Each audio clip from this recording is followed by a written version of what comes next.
জয় রাধে। আজকের পাঠ শ্রী চৈতন্য মহাপ্রভুর শেষ লীলার সংক্ষিপ্ত বিবরণ। শ্রী চৈতন্য চরিতামৃত মধ্যলীলা খণ্ড শ্লোক 182। ঘরে আসি দুই ভাই যুক্তি করিয়া, প্রভু দেখিবারে চলে বেশ লুকাইয়া। অর্ধরাত্রে দুই ভাই আইলা প্রভু স্থানে, প্রথমে মিলিলা নিত্যানন্দ হরিদাস শোষণে। তারা দুইজন জানাইলা প্রভুর গোচরে, রূপ সাকর মল্লিক আইলা তোমা দেখিবারে। দুই গুচ্ছ তৃণ দুহে দর্শনে ধরিয়া, গলে বস্ত্র বান্ধি পরে দণ্ডবদ্ধ হইয়া। দৈন্য রোদন করে আনন্দে বিহ্বল, প্রভু কহে উঠো উঠো হইল মঙ্গল। ঘরে ফিরে আসার পর দবির খাস ও তার ভাই যুক্তি করে ঠিক করলেন যে তারা ছদ্মবেশে মহাপ্রভুকে দর্শন করতে যাবেন। অর্ধরাত্রে দুই ভাই দবির খাস ও সাকর মল্লিক ছদ্মবেশে শ্রী চৈতন্য মহাপ্রভুর সঙ্গে সাক্ষাৎ করতে গিয়েছিলেন। প্রথমে তাদের সঙ্গে শ্রী নিত্যানন্দ প্রভু ও হরিদাস ঠাকুরের মিলন হয়েছিল।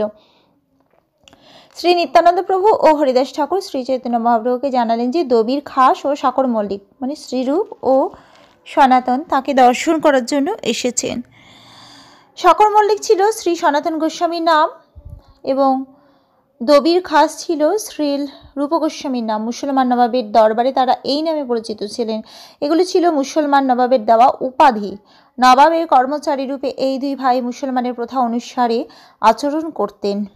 অত্যন্ত নম্রতা সহকারে তারা দুই গুচ্ছ তৃণ দন্তে ধারণ করে গলবস্ত্র হয়ে মহাপ্রভুর চরণে দণ্ডবৎ প্রণতি নিবেদন করলেন। শ্রী চৈতন্য মহাপ্রভুকে দর্শন করে দুই ভাই আনন্দে বিহ্বল হলেন এবং দৈন্যবশত ক্রন্দন করতে লাগলেন। শ্রী চৈতন্য মহাপ্রভু তখন তাদের বলেন, ওঠো ওঠো, তোমাদের পরম মঙ্গল সাধিত হলো। উঠি দুই ভাই তবে দন্তে তৃণক ধরি, দৈন্য করি স্তুতি করে কর জোর করি। জয় জয় শ্রীকৃষ্ণ চৈতন্য দয়াময় পতিত পাবন, জয় জয় মহাশয়। নিজ জাতি নিজ সঙ্গী করি নিজ কাজ, তোমার অগ্রেতে প্রভু কহিতে বাসিলাজ।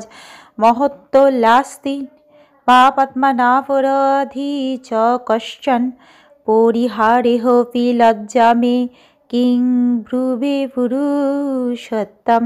দুই ভাই তখন উঠে পুনরায় দন্তে তৃণ ধারণ করলেন এবং দৈন্য সহকারে করজোড়ে শ্রী চৈতন্য মহাপ্রভুর স্তুতি করতে লাগলেন।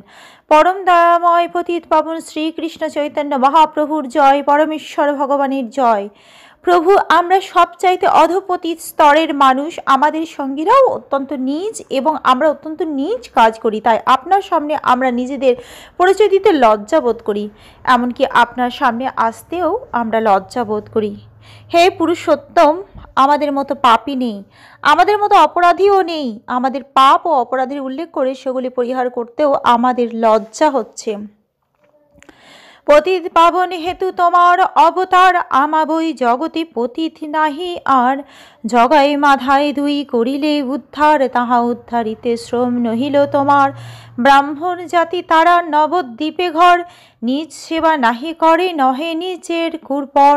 সবে এক দোষ তার হয় পাপাচার, পাপ রাশি দহে নামা ভাসেই তোমার। দুই ভাই বললেন, হে প্রভু, পতিত জীবদের উদ্ধার করার জন্য আপনি অবতীর্ণ হয়েছেন। আমাদের চেয়ে পতিত এই জগতে আর কেউ নেই। আপনি জগাই মাধাইকে উদ্ধার করেছেন। তাদের উদ্ধার করতে আপনার কোনো পরিশ্রম হয়নি, কারণ সেই জগাই মাধাই ছিল ব্রাহ্মণ কুল উদ্ভূত। তারা ছিল পুণ্যভূমি নবদ্বীপের অধিবাসী। তারা কখনো নিজ স্তরে মানুষের সেবা করেনি এবং তারা কারো নিজ কাজ সাধনের মাধ্যমও ছিল না। জগাই ও মাধাইয়ের কেবল একটি মাত্র দোষ ছিল, তারা পাপ কার্যে আসক্ত ছিল, কিন্তু আপনার পবিত্র নামের আভাসেই কেবল সমস্ত পাপ রাশি ভস্মীভূত হয়ে যায়। তোমার নাম লইয়া তোমার করিল নিন্দন, সেই নাম হইল তার মুক্তির কারণ। তোমার নাম নিয়ে তারা তোমার নিন্দা করেছিল, সৌভাগ্যক্রমে সেই নামই তাদের মুক্তির কারণ হয়েছিল। জগাই মাধাই হইতে কোটি কোটি গুণ, অধম পতিত পাপী আমি দুইজন। আমরা দুজন জগাই মাধাই থেকেও কোটি কোটি গুণ অধম পতিত এবং পাপী।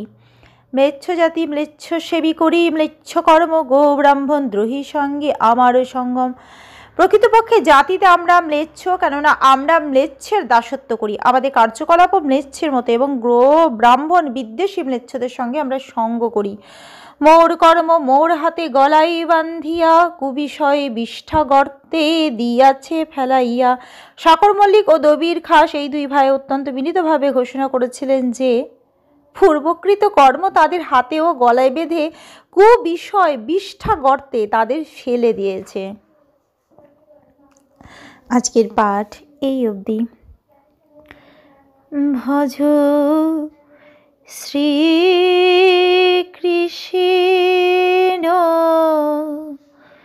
চৈতন্য প্রভু নিত্যানন্দ।